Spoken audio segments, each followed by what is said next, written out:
chazonis, the synagogue music that my grandfather was singing, contained the same DNA as Klezmer, the musical DNA as Yiddish music and Klezmer music has. So I wound up, just as a subset of my work as a popular music writer, writing a lot about Klezmer, trying to learn more about it. There was no book about it.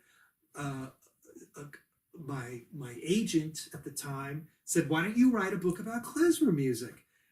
And at first I kind of thought, "Oh, that's a terrible idea. I know nothing about it, and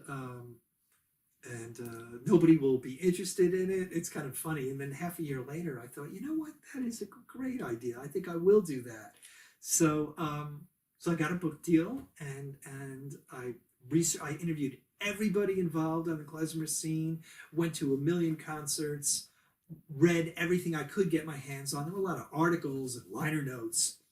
And so I wound up writing one of the very first books on Klezmer, called The Essential Klezmer, thereby making me something of an authority on it. So it really brought me into that world in a whole other way.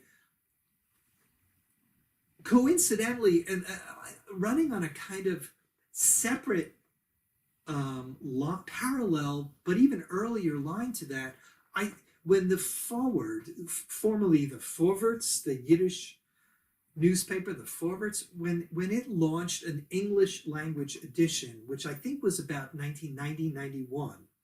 This is before my whole Klezmer Jewish thing.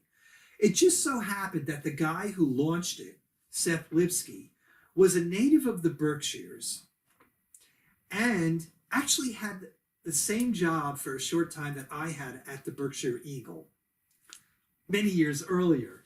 So I read this announcement that Lipsky was launching this newspaper, and I wrote him a letter, got in touch with him and said, "Hey, we're both named Seth.